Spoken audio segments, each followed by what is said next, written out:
there. They're both just the call participle of yeshav, is dwelling. Notice that one is spelled with a holem vav, that's the plain A spelling. The other is just spelled in the normal call participle way with just a holem. Notice also that anoki, the pronoun, is given with the first use of yoshev.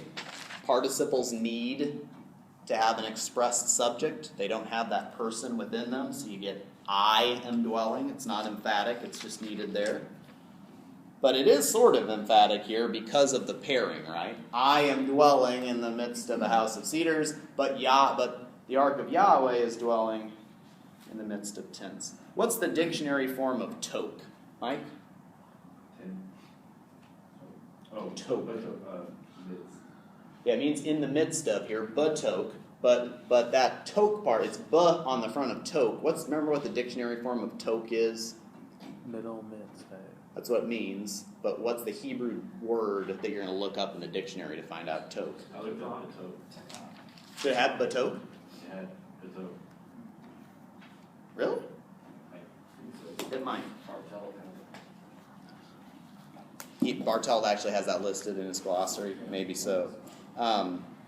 They should, because it's so common. That's what you actually usually see. I bet it'll have it here, and it will...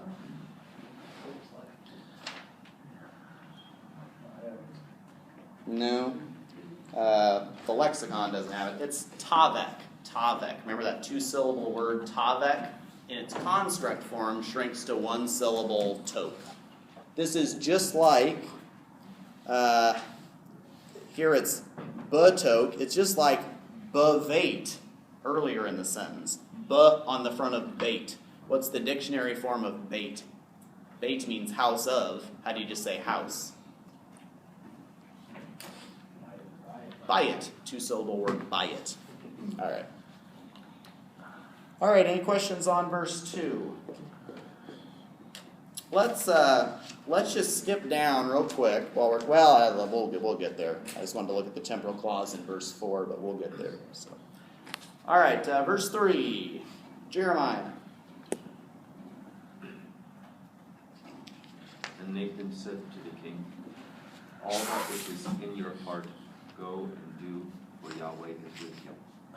Good. All right. Nathan said to the king, everything which is in your heart, ba on the front of lavav, with a ka on the end of it, lake, asay, ki Yahweh imak. All right. Vayomer is pretty obvious. How about those two imperative forms?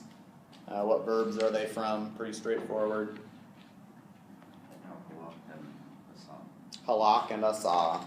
And what use of ki is this?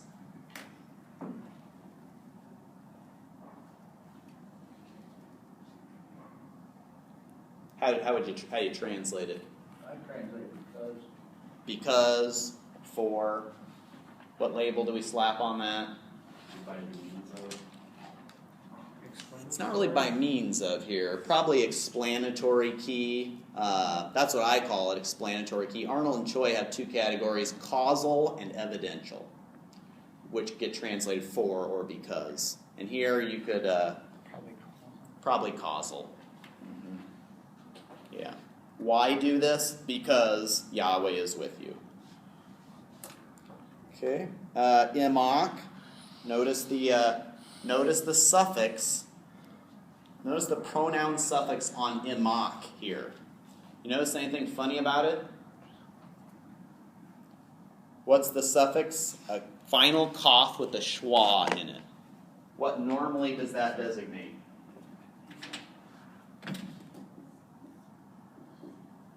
Terminal capital. Or whatever it is. This is a suffix, pronoun suffix on the end of word ka. You see it all the time. In fact, we've already seen it probably in this verse a couple of times, right? Ka. Ka is what person, number, gender? Second masculine, singular, you. What's k? Second feminine, singular, you. What? Second feminine, singular, you. Why is it why is it imach and not